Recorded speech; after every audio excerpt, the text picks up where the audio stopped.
Olá, meu nome é Wagner Meira Júnior e sou professor titular de Ciência da Computação da Universidade Federal de Minas Gerais. Sou também um dos coautores do livro Data Mining and Machine Learning, Fundamental Concepts and Algorithms. Hoje nós vamos continuar discutindo aqui sobre algoritmos de classificação e vamos trabalhar em particular com uma classe de algoritmos que é das mais populares e que inclusive posteriormente vamos ver desdobramentos dessa classe. São as árvores de decisão. Bom, como mencionado anteriormente, estamos aqui no ambiente supervisionado, ou seja, nós partimos de um conjunto de dados conhecidos, cujas classes nós conhecemos, e vamos construir um modelo para realizar a classificação de dados que não conhecemos ainda. Então, o nosso dado de treinamento ele é constituído de um conjunto de pontos xi e yi, onde cada ponto xi possui d dimensões e yi é a classe, o rótulo da classe para o ponto xi. Um classificador árvore de decisão é um modelo baseado em árvore que particiona os dados de forma recursiva e prevê a classe y para cada ponto xi. Vamos considerar então o espaço de dados R, que tem todos os pontos de entrada pertencentes à base de treinamento D. Uma árvore de decisão, ela vai utilizar hiperplanos paralelos aos eixos para particionar o espaço em dois semi-espaços ou regiões, nominalmente R1 e R2, que também vão induzir uma partição dos pontos de entrada em D1 e D2, respectivamente. Cada uma dessas regiões ela é recursivamente dividida, também com outros hiperplanos paralelos ao eixos, até que a maior parte dos pontos pertença à mesma classe. Ou seja, o nosso objetivo é dividir o espaço dos pontos até que nós consigamos identificar uma região que ela é homogênea ou praticamente homogênea. Isso, organizado como uma árvore multidimensional, vai permitir que, ao receber um novo ponto, nós recursivamente vamos caminhar na árvore e, quando chegarmos a uma folha da árvore, já estará implícito qual é a classe associada àquele ponto que nós queremos descobrir. Visualmente, nós podemos ver isso nesse espaço bidimensional do íris, como sempre, colocado aqui a comprimento da sépula, a largura da sépula, onde nós temos os círculos e os triângulos, e nós queremos construir um classificador para separá-los. O processo, então, ele começa por esse hiperplano, que na verdade aqui é uma linha por estarmos no espaço bidimensional H0, e que ele vai separar os pontos à sua esquerda e à sua direita. Na sequência, para cada uma das partições, nós temos um novo hiperplano H2 que separa a maior parte dos círculos da maior parte dos triângulos e um hiperplano H3 que também separa a maior parte dos triângulos de círculos e alguns triângulos. O processo aqui ele completa no sentido de que nós temos H4 e H5, onde eles vão deixar apenas triângulos aqui nessa partição, apenas um círculo nessa, apenas círculos na partição R5 e apenas triângulos na partição R6. Notem que nem sempre as partições elas são puras. Um exemplo é esse triângulo que resta aqui na partição R1 após o início do processo. Bom, a representação gráfica, na verdade, ela não é a árvore de decisão.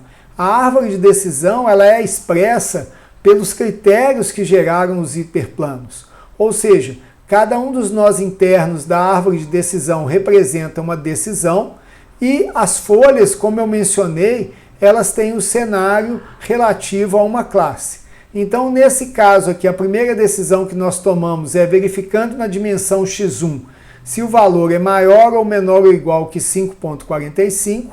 Sendo menor, nós caminhamos para verificar o valor x2, nesse caso comparado a 2,8.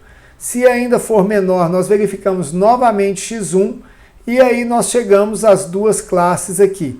Caso seja maior, a gente já tem também uma classe esperada, que é C1 com 44, e um raciocínio parecido acontece aqui do outro lado da árvore, para os vários planos e hiperplanos e partições que nós temos nesse caso aqui. Uma questão interessante é que, formalmente, nós podemos ver as árvores de decisão, como foi mencionado, como hiperplanos paralelos aos eixos, e isso define o conjunto de todos os pontos que vão satisfazer essa função. É uma função linear, ou seja, ela tem aqui uma ponderação que vai nos dar a posição, x é o conjunto de pontos, mais b, e esse valor é igual a zero. Por que nós estamos falando isso? Porque, na verdade, nós podemos ver que a definição desse hiperplano, ele sim, para aqueles pontos que compõem o hiperplano, eles são bem definidos, mas ao mesmo tempo, como nós vamos ver posteriormente, a divisão entre os dois lados do hiperplano seriam valores maiores do que zero e menores do que zero. Nesse sentido, como a árvore de decisão, esse no caso geral de separação, mas como a árvore de decisão ela constrói hiperplanos paralelos, nós temos uma simplificação interessante que, ao invés de considerarmos todos os pontos, nós vamos considerar apenas uma das dimensões do ponto. E, nesse sentido, o valor de B é exatamente o valor que nós utilizamos como critério de particionamento, o que torna todo esse processo muito mais simples, embora, obviamente, ele tenha as suas limitações. Um aspecto fundamental aqui das árvores de decisão são os chamados pontos de divisão, ou seja, como que naquela árvore que nós apresentamos quando nós fizemos a primeira partição, nós escolhemos o valor de x1 como sendo 5,45. Qual é a propriedade, qual é a característica que tem que ser garantida nesse caso? Um hiperplano, como já foi mencionado, ele especifica um ponto de decisão ou de divisão porque ele quebra o espaço R em dois semi-espaços R1 e R2. Como foi mencionado, todos os pontos que estão abaixo desse hiperplano, ou seja, cuja função do hiperplano retorna um valor menor ou igual a zero, estão de um lado, enquanto que todos que estão acima de zero vão para o outro. Tá?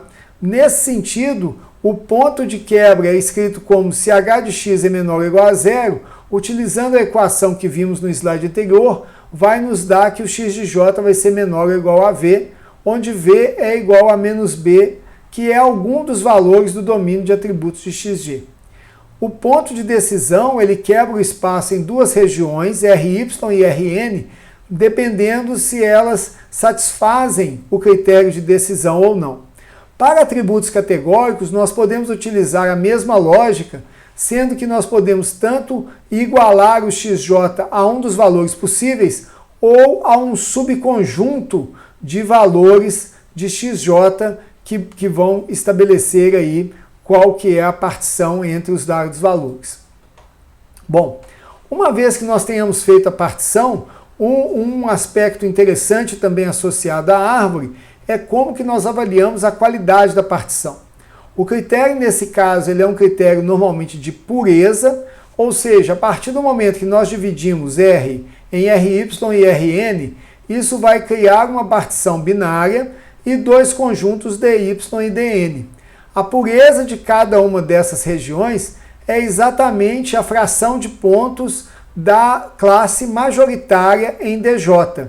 Ou seja, a pureza de dj ela é o valor máximo de i entre todos os possíveis nji sobre nj. Se a classe for pura, ou seja, se todos os valores na partição forem da mesma classe, a pureza vai ser 100%. Se a classe possuir elementos de outras classes, a pureza vai ser abaixo de 100%, mas nesse caso nós vamos definir qual é o limiar que nós vamos utilizar de pureza para considerar que não é mais necessário particionar aquele espaço novamente. Então aqui nós vamos utilizar, e vocês vão ver no algoritmo, a utilização desse conceito de pureza. Aqui nós vemos um detalhe interessante a respeito das árvores de decisão, é que elas são também uma expressão do que se chama de sistemas de regras. A literatura de classificação, ela já teve muita discussão sobre, a partir de um conjunto de dados, como gerar um conjunto de regras que melhor cobre aqueles dados e que permite a sua classificação de forma mais adequada. Nesse caso, é interessante notar que a árvore de decisão ela também pode ser expressa como um conjunto de regras, onde cada regra é o caminho da raiz da árvore até uma folha. E aí nós temos então exatamente o conjunto de critérios que vai levar a cada classe. Ou seja, para o espaço R3, o que caracteriza isso? É a ocorrência de x1 entre 5,47 menor que 4,7 na verdade, e x2 menor que 2,8. Para a classe C2, você vai ter valores de x1 ocorrendo entre 4,7 e 5,45 e novamente o x2 menor ou igual a 2,8 e assim sucessivamente. Seja como um conjunto de regras, seja como uma árvore, a árvore de decisão ela possui essa representação gráfica que é muito interessante.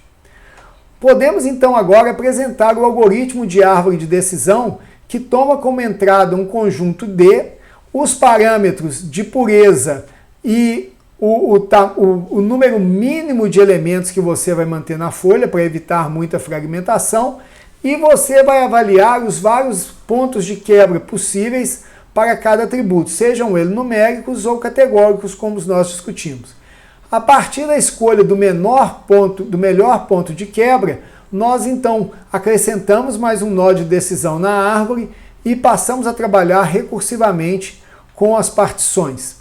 O processo de criação de novas partições para se o tamanho da folha contiver menos do que o parâmetro eta e a pureza for pelo menos π. São os dois critérios. Então, ou seja, nós podemos ter folhas bastante populosas, desde que elas sejam puras, ou então chega um ponto em que nós interrompemos o processo para que a árvore de decisão não fique muito fragmentada, apesar de sabermos que essa folha, que o grau de pureza não é muito alto, ela pode induzir algum tipo de erro na classificação. Temos então aqui o algoritmo, onde ele recebe originalmente a base a ser particionada, o valor de pureza mínima e o limiar o valor mínimo, tamanho mínimo da folha e o limiar de pureza.